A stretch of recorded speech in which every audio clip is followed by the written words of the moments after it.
코로나가 처음 시작되었을 때 세 가지를 만나게 되었습니다. 첫 번째는 유튜브라고 하는 것이고, 두 번째는 비대면으로 사역하는 줌이라고 하는 것이고, 세 번째는 넷플릭스라고 하는 것이었습니다. 우리 교회도 이제는 유튜브를 시작해야 되지 않을까 싶어서 2019년 겨울에 새로운 장비들을 구입하게 되었는데, 마침 2월 달부터 코로나로 인하여 유튜브로 예배하기 시작했습니다. 그리고 바로 줌이라고 하는 것을 만났죠. 부랴부랴 계정을 신청을 하고 교육자 회의부터 시작하게 되었는데, 제자훈련, 순장반, 단기선교, 특세 가운데서도 줌으로, 해외에서도 줌으로 특세에 참여하고 사역할 수 있는 기회들을 공유하고 살았습니다. 오늘도 줌으로 피택되신 직분자들의 가정을 예배에 초대하고 있습니다. 넷플릭스라고 하는 것을 처음 만났을 때 신기한 것은 넷플릭스가 내가 좋아하는 영화와 드라마를 알고 있다 하는 사실이었습니다. 어느 날 문득 발견한 게 된 것은, 제가 좋아하는 영화는 007 같은 영화보다 조금 더 세련된, 조금 더 디테일이 섬세한 미션 임파서블 같은 영화를 좋아한다는 것을 제가 알게 된 거죠. 저런 영화가 계속 추천되는 것으로 보아서 내 취향이 그렇구나 하는 사실에 대하여 제가 동의하게 되었습니다. 최근에 넷플릭스 회사의 사장님이 이런 말씀을 하셨습니다. 우리의 적은 유튜브나 네이버가 아니다. 우리의 적은 인간의 잠이다. 사람들이 잠을 자는 것 때문에 넷플릭스에 뜨는 드라마나 영화를 보지 못하게 된다면 우리는 망하게 될 것이다. 어떻게든지 사람의 잠을 이겨내어서 잠을 극복하고 잠자지 않고 볼 수 있는 드라마를 만들어야 된다라고 하는 이야기를 들으면서 제가 넷플릭스를 끊어버렸습니다. 잠자지 않고 봐야 될 드라마가 있을까요? 잠을 포기하면서까지 봐야 할 영화가 있을까 하는 생각을 해보게 됩니다. 오늘은 인생을 만나는 수많은 환난과 기근 앞에서 언제나 대안을 만들어내시는 하나님의 은혜에 대하여 추적해 보려고 합니다. 38절을 다시 한번 보시기 바랍니다. 엘리사가 다시 길갈에 이르니, 같이 읽읍시다. 시작. 엘리사가 다시 길갈에 이르니 그 땅에 흉년이 들었는데 선지자의 제자들이 엘리사의 앞에 앉은지라. 엘리사가 자기 사환에게 이르되 큰 솥을 걸고 선지자의 제자들을 위하여 국을 끓이라 하매. 오늘 본문은 제 취향과는 잘 맞지 않는 본문이다 하는 생각이 먼저 들었습니다.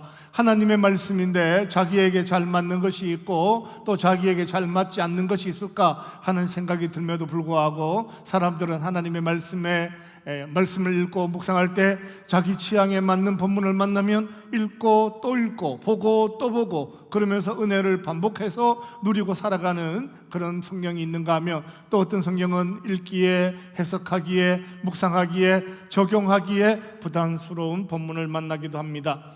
뭐가 그렇게 마음에 안 드냐라고 하는 질문을 하게 된다면, 엘리사와 같은 대선지자, 엘리사와 같은 위대한 선지자가 살아가는 세상에 기근이 생겼다, 흉년이 들었다라고 하는 것을 이해하는 것이 저는 힘듭니다. 제 마음에 그런 상황 자체가 마음에 들지 않는 거죠. 사실 제 마음에 들지 않는다고 해서 하나님의 말씀이 사라지는 건 아니죠. 제가 부담스러운 것이지만 하나님은 여전히 하나님의 말씀을 기록하고 이 사건을 통하여 우리 안에 역사하시는 하나님의 은혜에 대하여 설명하기를 원하셨습니다. 선지학교에 많은 제자들이 모였는데 먹을 것이 없었습니다. 이런 부분이 어려운 거죠.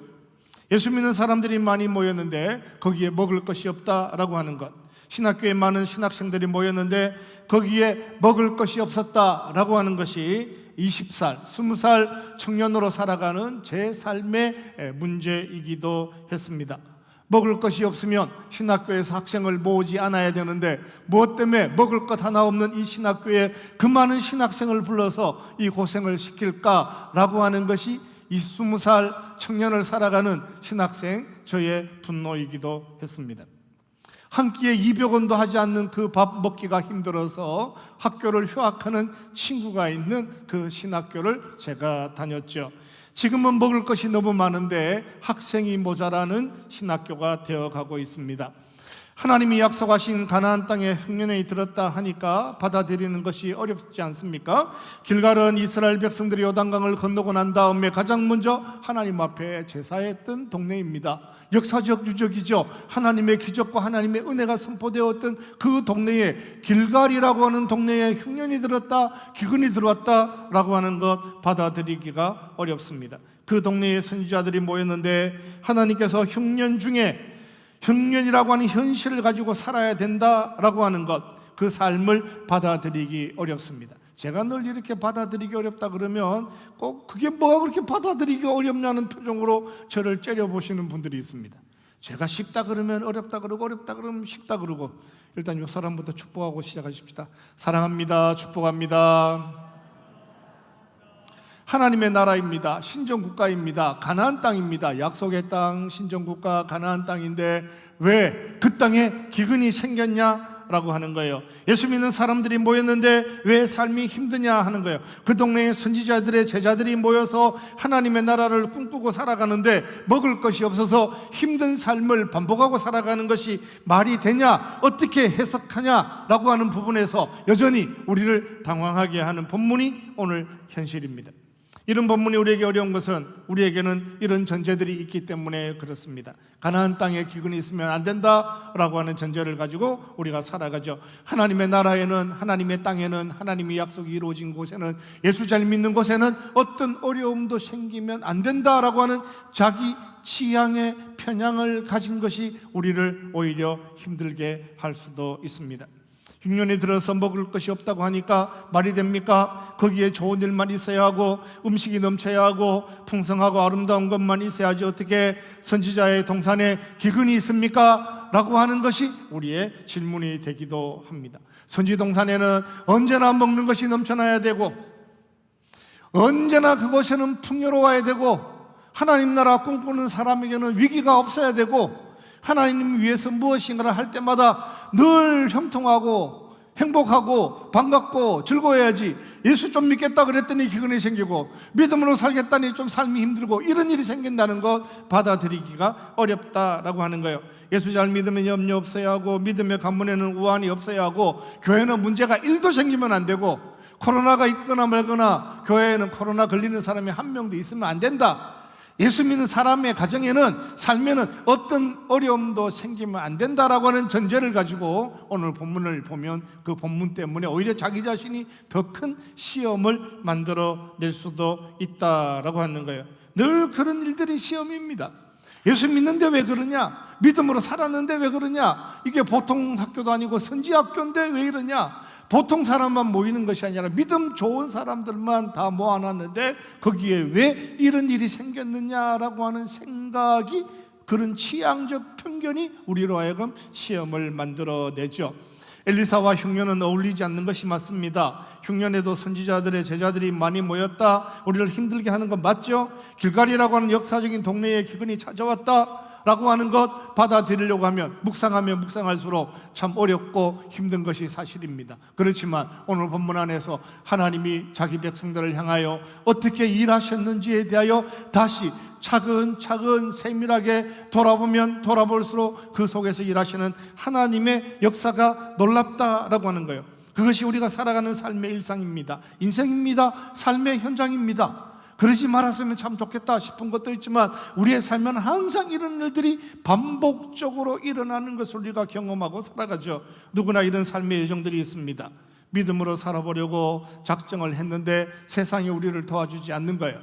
제대로 된 무엇인가를 좀 해보려고 이제는 제대로 된 사업을 한번 해봐야겠다, 나도 성공하는 시대를 살아봐야겠다라는 생각을 가지고 거창한 계획으로 사업을 시작했는데 마치 코로나가 생겼다, 뭐 이런 일들이 우리에게는 늘 반복적으로 일어나는 삶의 현실이 되기도 합니다. 무엇보다 올해는 2023년에는 코로나도 끝날 것 같고 내 믿음의 전성기를 만들기 위해서 나도 무엇인가 최선을 다해서 하나님의 나라를 위해서 뭔가 해봐야지 작정하면 작정할수록 그 작정한 것 때문에 금리는 올라가고 집값은 하락하고 우크라이나의 전쟁은 또 끝날 것 같으면서도 끝나지 않고 여전히 중국의 보복은 더 심해질 것 같은 이상한 나라들이 만들어지는 거예요.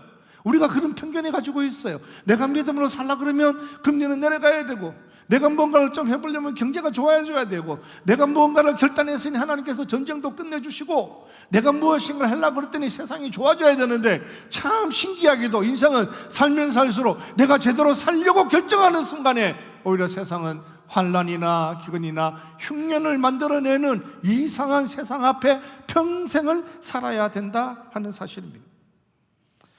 오늘 우리가 읽는 본문을 읽으면서 먼저 기억하고 살아야 하는 것이 있다면, 흉년이 들고 기근이 찾아왔지만 이 흉년은 모든 백성들이 굶어서 죽는 흉년은 아니었다라고 하는 사실입니다. 만약에 여기서 모두가 굶어서 죽었다라고 한다면 열왕기하 5장 있을 수가 없죠. 성경이 여기서 끝나는 거예요. 여기서 끝나지 않고 열왕기하 5장이 있고 6장이 있고 계속 이어지는 하나님의 나라가 있다라고 하는 것은 이 기근이라고 하는 것 감당할 만한 기근이다라고 하는 거예요. 이 기근이라고 하는 것 감당할 만한 시험이다라고 하는 거예요. 여기서 만나는 삶의 공고함이라고 하는 건 능히 감당할 만한 길을 인도하시는 하나님의 무엇인가가 숨겨진 기근이다라고 하는 것을 만나게 된 거예요. 이거 한번 해볼 만한 인생이고, 이거 조금만 생각을 바꾸면, 생각을 조금만 바꾸면 얼마든지 하나님의 은혜에 집중할 수 있는 절호의 기회를 만날 수 있을 것만 같은 기대가 등장하는 본문이라고 말씀하고 있습니다.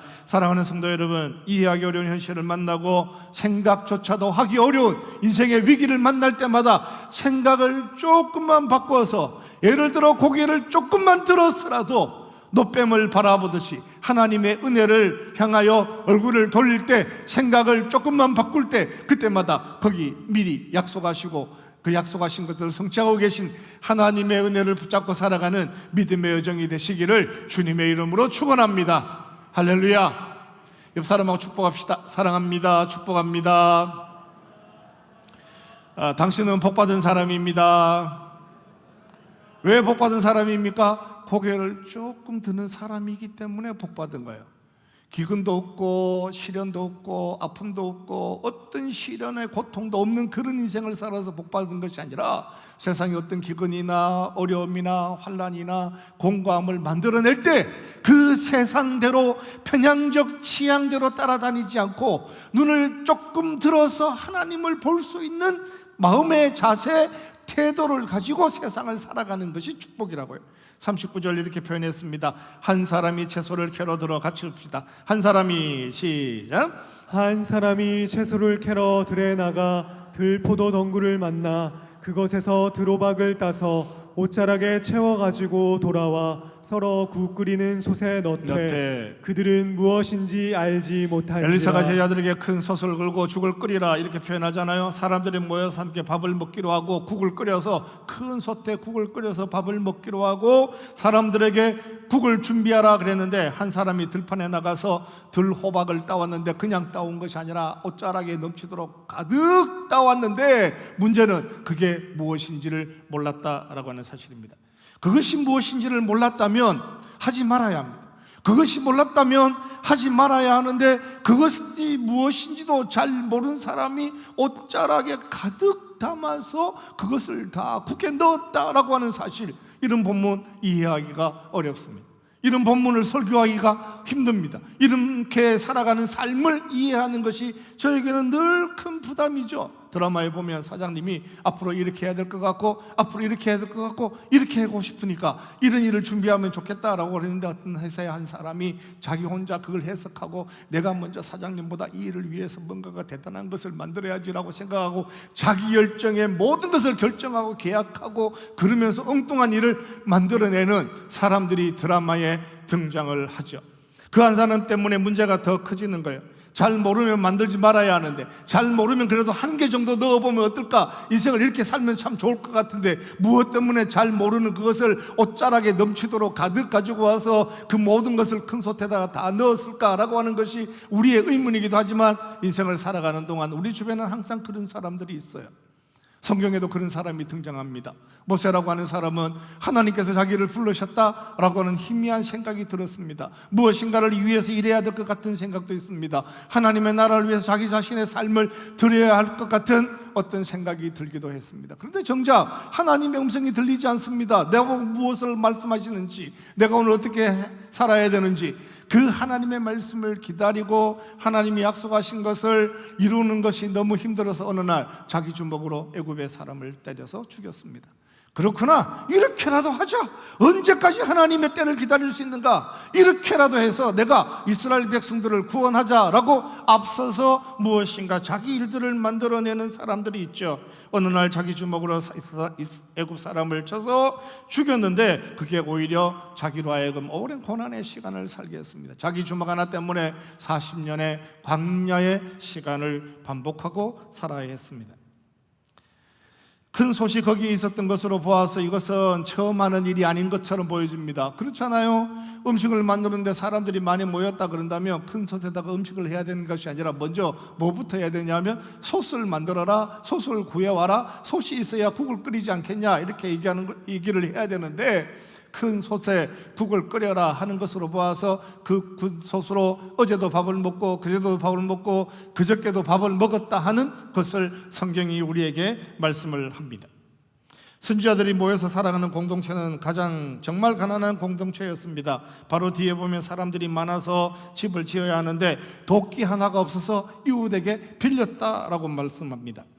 열왕기하 6장 5절에 보면 하나님의 사람이 나무를 빌 때에 새 도끼가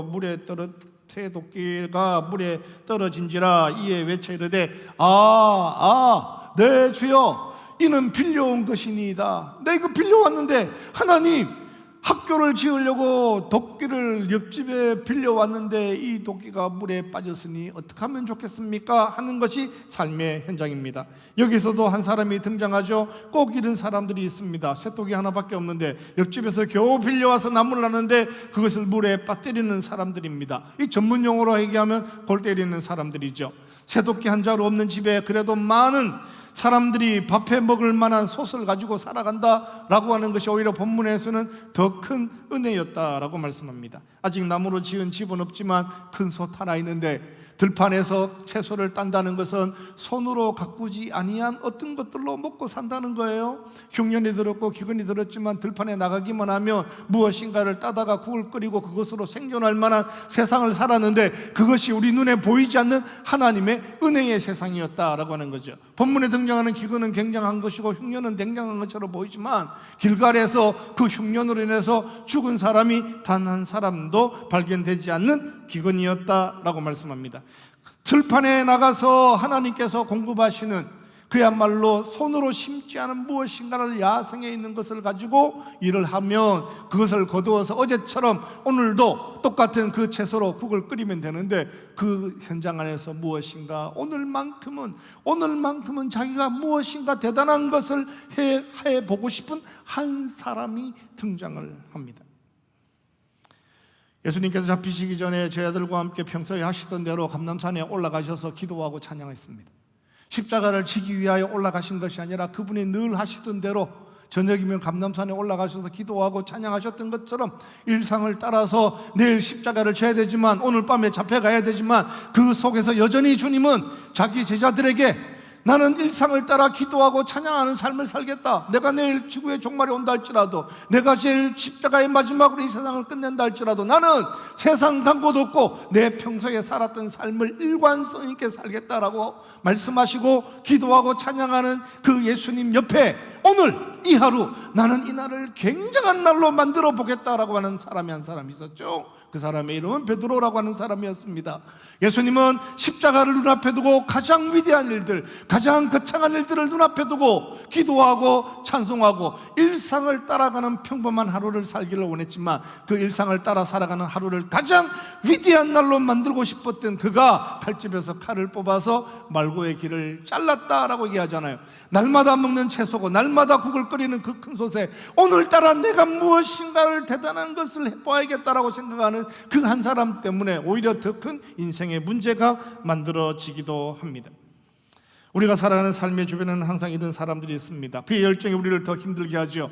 그의 열심이 다른 사람들에게 더 큰 부담이 되기도 합니다. 문제를 일으키는 사람이고 문제를 더 크게 만드는 삶의 선택이 있다 할지라도 우리가 성경 안에서 반드시 놓쳐버리지 말아야 될 가장 중요한 것이 하나 있습니다. 그것은 죄인의 어리석은 판단 때문에 하나님의 나라가 무너지지 않는다라고 하는 사실입니다. 모세의 주먹 때문에 출애굽이 실패하지 않습니다. 베드로의 칼 때문에 말고의 길을 자른 것 때문에 예수 그리스도의 십자가가 무너지지 않습니다. 한 생도의 오지랖 때문에 하나님의 나라가 실패하지 않습니다. 약간의 방해라고 하는 것이 있습니다. 기근을 만나고 혼란을 만나고 위기를 만나고 염려와 두려움 앞에 노출되어지면 약간의 위기, 약간의 염려, 약간의 혼란스러움을 경험하게 되지만 모세의 주먹 때문에 출애굽이 포기되거나 베드로의 칼 때문에 십자가를 지지 않고 다시 돌아가기를 원했던 삶은 반복되지 않는다라고 하는 거예요. 하나님은 그것조차도 축복의 도구로 만들어 가셨다라고 말씀합니다.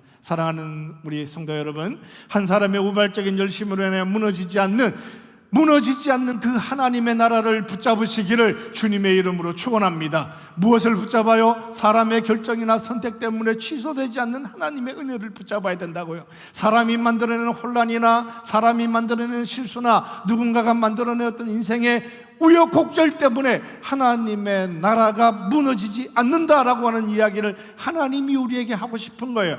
그 하나님께서 41절에 이런 일들을 만드셨습니다. 41절 엘리사가 이르되 같이 읽읍시다. 시작. 엘리사가 이르되 그러면 가루를 가져오라 하여 솥에 던져 이르되 퍼다가 무리에게 주어 먹게 하라 하매 이에 속 가운데 독이 없어지니라. 어떤 사람들이 호들갑을 떨기 시작했습니다. 40절에 보면 하나님 사람이여 하나님의 사람이여 솥에 독이 있어서 우리가 먹지 못하게 되었습니다. 되었다고 아우성을 칩니다. 솥에 독이 있어서 먹지 못하게 되었다라고 아우성 치는 거죠. 솥에 있는 독을 먹고 누군가가 죽었다는 것이 아니라 솥에 독이 든 것처럼 느껴진다라고 하는 느낌의 염려와 두려움 때문에 아우성치는 사람이 본문에 등장합니다.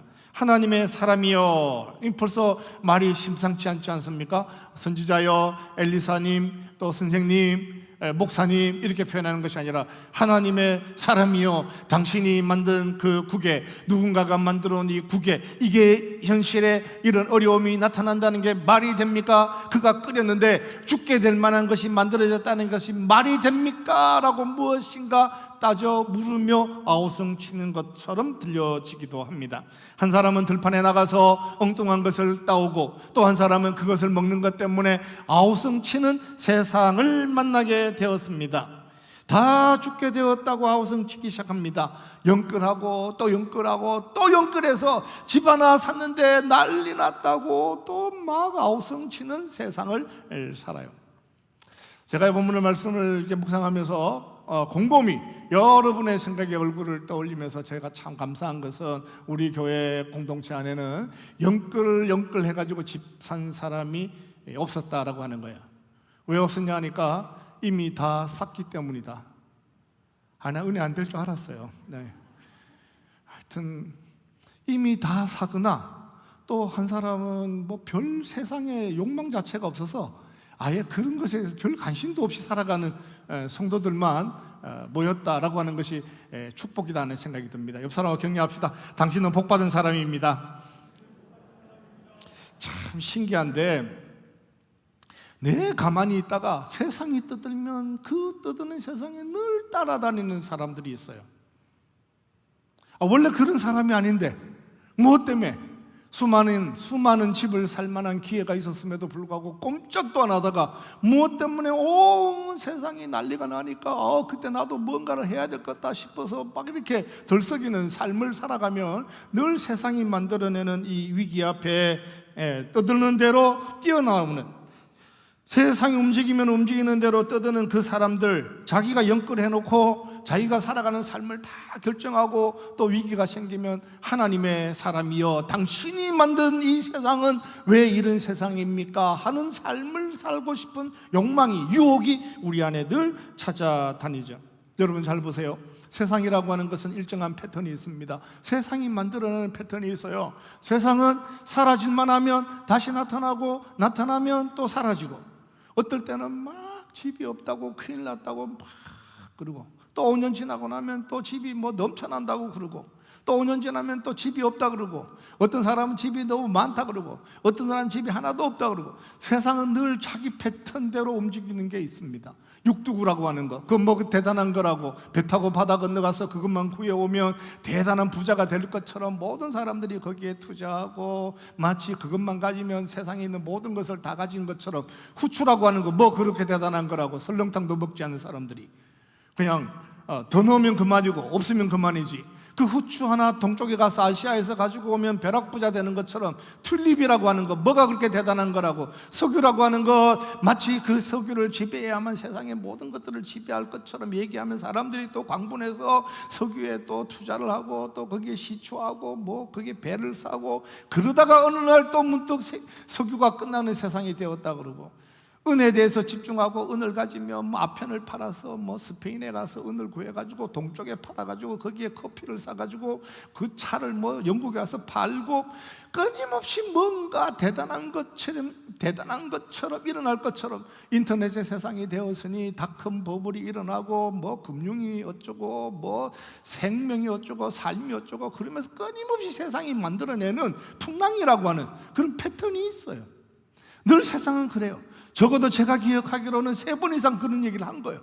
무너졌다 그랬다가 다시 왔다 그랬다가 간다 그랬다가 왔다 그랬다가, 그때 아니면 다시 기회가 없는 것처럼 떠들어대는 그런 세상만이 가지는 패턴이 있는데, 그 세상이 올라가는 대로 따라다니며, 그 세상이 오는 대로 따라다니면 그게 황망한 인생이 만들어지죠. 믿음으로 산다는 것은 세상이 만든 패턴대로 살지 않는 게 믿음이에요. 믿음으로 산다는 것은 세상이 떠드는 가운데서도 그 안에서 하나님이 나에게 원하시는 것이 무엇인지에 대하여 진지하게 물을 수 있는 삶의 태도만을 가져도 그 세상을 따라 움직이지 않죠. 우리가 기억하고 살아야 되는 것은 그 혼란스럽고 세상이 만들어내는 욕망의 파도 속에서 하나님이 일하시는 일정한 삶의 패턴이 있다는 거예요. 하나님이 일하시는 방법이 있어요. 세상은 욕망 앞에서 흔들어대는, 끊임없이 요동치는 세상을 만들어낸다면, 그 요동치는 세상 앞에서 하나님이 일관성 있게 자기 백성들을 보호해 가시는 하나님의 일하시는 방법이 있다라고 말씀합니다. 사랑하는 성도 여러분, 세상이 만드는 혼란 앞에서도 하나님이 일하시는 방법, 하나님의 일정한 패턴을 붙잡고 살아가는 믿음의 삶이 되시기를 주님의 이름으로 축원합니다. 할렐루야. 믿음으로 살다가 보면 거기에 흔들릴 만한 개연성 자체가 없어요. 하나님이 일하시는 방법이 있다고요. 오늘 본문에도, 오늘 본문을 묵상하면서 가장 은혜가 되었던 부분은, 어느 누구도 이 사건으로 인해서 하나님께서 심판하지 않는다라고 하는 거예요. 그러니까 쉽게 얘기해서 그 떠왔던 들호박을 잘라왔던 뭐 신학생을 잘라버려라, 퇴학시켜라, 다시는 이 근처에 얼씬도 못하게 해라, 도대체 우리를 위해서 그런 일 동안 일을 한 사람이 누구냐, 이렇게 묻거나, 국을 끓였던 책임자가 누구냐 따지거나, 그 국을 퍼다 준 사람은 누구냐 이렇게 묻거나 그러지 않는다는 거예요. 뭐라고 모세가 사람을 주먹으로 때려서 하나님 나라를 무너뜨렸다고 모세 빼버리고 출애굽을 처음부터 다시 하자 그러시지 않는다고요. 베드로가 그날 가장 소중한 날 칼을 뽑아서 말고의 길을 잘랐다고, 도대체 하나님의 나라를 위해서 그가 할 수 있는 일이 무엇인데 도대체 베드로가 왜 그러는 거야? 베드로를 잘라버리고 예수님 지금부터 다시 12명을 다시 불러서 하나님 나라 처음부터 다시 합시다, 그런 적이 없다라고 하는 것이 하나님의 구원의 섭리였다는 거예요. 선지자를 보내서 가루 한 죽음을 던져버렸는데 그 죽을 통해서 모든 사람이 먹을 수 있도록, 그 축복의 잔에 참여할 수 있도록 모든 사람에게 구원의 기회를 열어놓으시고, 모든 사람에게 은혜의 기회를 허락하시고, 모든 사람들로 하여금 거기에 속해 있는 모든 무리들로 하여금 그것을 먹게 하시는 것이 하나님의 은혜였다라고 하는 거예요. 제 생각에는 이래요. 그 국은 버려야 돼요. 제 생각에는 이래요. 솥을 새로 구해야 돼요. 제 생각에는 그렇습니다. 우리의 생각에는, 죄인의 생각에는, 우리가 가진 편견에는, 우리의 취향적 편견에 의하면 그곳을 다 없애버리고 다시 산원덕에 학교를 지었는데 다시는 그들이 들호박을 먹지 아니하고 오직 경건하고 깨끗하고 실수 1도 없는 거룩한 삶을 살게 되었는데 그가 한 번도 기근을 가지지 않더라. 그런 말씀만 있었으면 좋겠다라고 하는 것이 사람들이 가지는 삶의 편견이기도 하지만 하나님은 오히려 사람이 만들어내는 수많은 오류와 편향적 취향 안에서도 자기 백성들을 보호하시기 위하여 여전히 일하시는 하나님이시다라고 하는 것을 우리에게 말씀하셨습니다. 모든 무리에게 주어서 먹기를 원하셨습니다. 모든 무리에게 주셔서 이 일들을 통하여 선지 학교에 있는 학생들뿐만 아니라 모든 무리에게 먹게 하시기를 원하셨던 하나님의 계획과 섭리가 처음부터 거기 있었다면 흉년, 한 사람의 어설픈 열심, 또 한 사람의 믿음 없는 호들갑이 무엇이 문제가 될까요? 모세 때문에, 베드로 때문에, 그 한 사람 때문에 하나님의 나라가 실패하지 않는다라고 하는 것을 하나님께서 우리에게 보여주시기를 원하셨습니다. 인생을 살아가는 동안 어떤 공고한 일을 만난다 할지라도 감당할 만한 것으로 만들어 가시는 하나님의 은혜와 동행하고 살아가는 믿음의 여정 되시기를 주님의 이름으로 축원합니다.